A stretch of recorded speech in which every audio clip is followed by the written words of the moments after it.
Welcome to Season 2 of CFB History.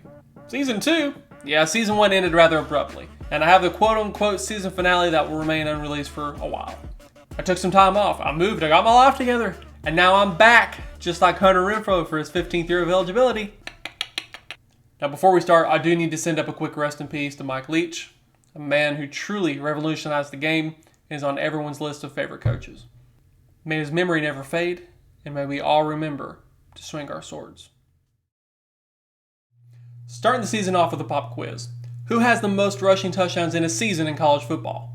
Well, that'd be Barry Sanders, who had 37 in 1988, and he did that in only 12 games. Now, who's come the closest to that mark? Well, all the way back in 2011, the University of Wisconsin had a running back who rushed for 33, albeit in 14 games. Now, I'll give you until the end of the intro to guess who it is.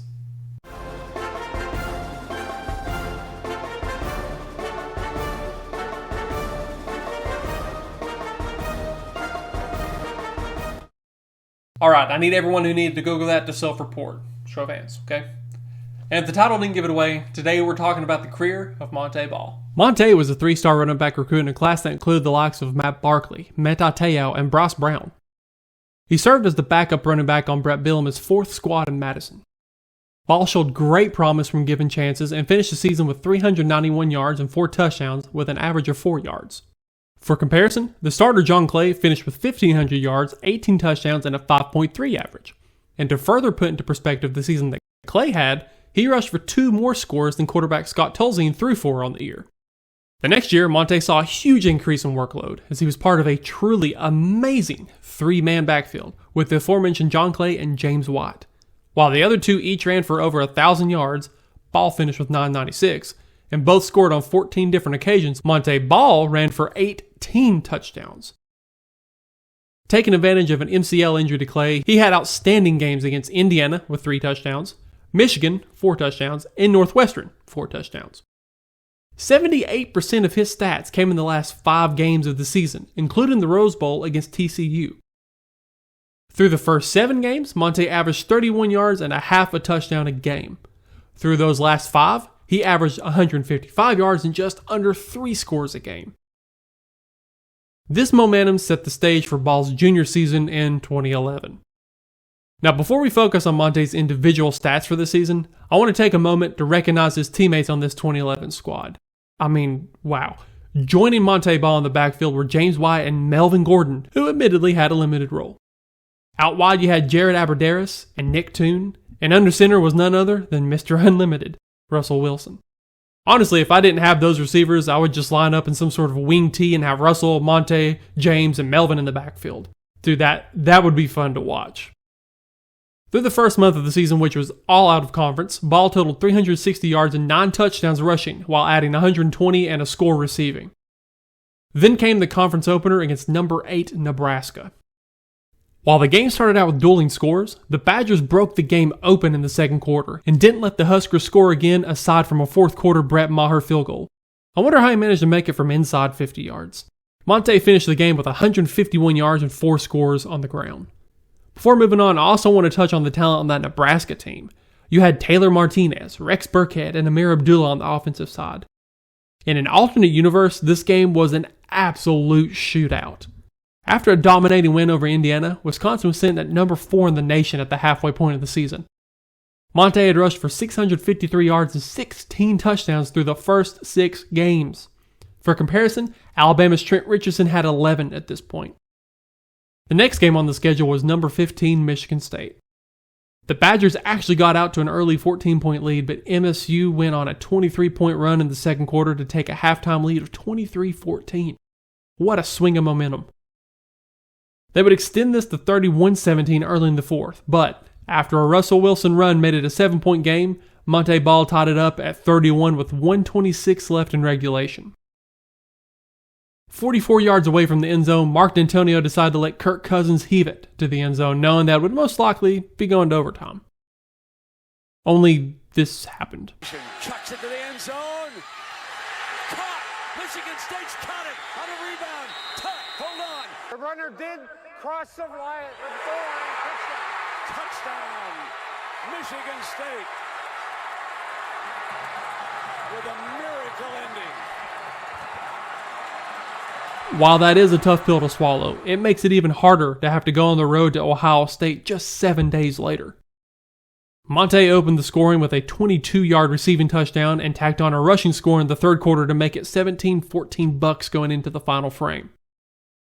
OSU would go up 26-14 with 4.5 to go, but Russell Wilson connected on 2 touchdown passes to Jared Abbrederis to take a 3-point lead with 1:18 on the clock.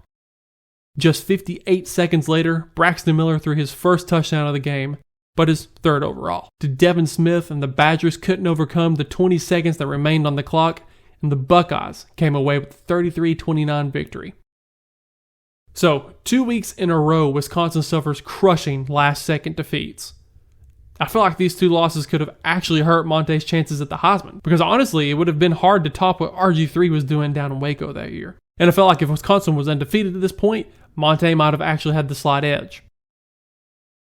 Now, Wisconsin would take their frustrations out on Purdue, Minnesota, and Illinois, winning with a combined score of 132-47. This would lead up to number 15 Wisconsin hosting number 20 Penn State in the regular season finale, and just when you were expecting games reminiscent of MSU and OSU, the Badgers went off. Penn State scored first, but wouldn't hit pay dirt again for the entire game. Montee Ball ran for 156 yards and 4 touchdowns to help lead his team to a 45-7 victory and to cement their place in the Big Ten championship the next week against Michigan State. Don't you just love sports? This is Hollywood-level writing, and we see something similar almost every year. This is why we love this game. Both teams were 10-2 heading into this one, but this time it was Wisconsin jumping out to a big lead, leading 21-7 at the end of the first quarter thanks to 2 Ball touchdowns. But Sparty reeled off 22 straight points to take the lead before half. This one may have already surpassed the hype coming in, and deja vu with Sparty going on a run before half. The 2 would continue to trade scores in the second half until Montee found the end zone again in the fourth to get him within 2. The 2-point conversion failed. MSU added a field goal with 8.5 to go, making it 39-34. Wisconsin would answer with Montee Ball's 4th rushing score of the day, and that would be it. Wisconsin would come back to win 42-39. Man, what a game, and a great example of a conference championship game. Being the Big Ten champs would set them up to face the Pac-12 champion Oregon Ducks in the Rose Bowl. This was a top 10 matchup, and I don't have to tell you how talented that Oregon team was. They were absolutely loaded with explosive talent. The Ducks defense, led by Kiko Alonso and John Boyette, held Montee out of the end zone for the majority of the game. Montee only had 164 yards and 1 score for the day. This helped them to only trail by 3 going into the final frame. Wisconsin could not score in the fourth quarter when Oregon added 10 points to win the Rose Bowl 45-38. This game is perhaps most famous, or infamous, for Russell Wilson's spike with no time remaining. What? Yeah. Watching this live, I remember first believing that they would have 1 second left, but then just being in utter shock, much like everybody else, that Russell spiked it just after the clock hit 0. Another heart-wrenching loss for the Badgers. This Wisconsin team went 11-3, with their losses coming by a combined 17 points. Montee Ball finished the season with 1,923 rush yards and 33 rushing touchdowns. That ties him with the team total rushing touchdowns for Houston and Kansas State. And if Montee Ball was his own team, he would rank 15th in the country in rushing touchdowns. That is insane. I remember College Game Day having a graphic of all the teams that Montee had outrushed himself, and I honestly can't remember a stat like that before or after. Just to poke fun at him, Akron and Central Michigan both had 7 team rushing touchdowns that year. And of course, Wisconsin had the most at 48. And that was the time that Montee balled out at Wisconsin. Now I know what you're saying. Hey, Montee Ball came back the next season. He did. And while he had another awesome year at 1,800 yards and 22 touchdowns, I wanted to shed light on his 2011 performance. Again, I don't think that anybody will break Barry Sanders' record, but I think that Montee Ball is the closest we'll ever get. I hope you enjoyed this trip down memory lane. If you have any suggestions on something you'd like to see in an upcoming video, just let me know.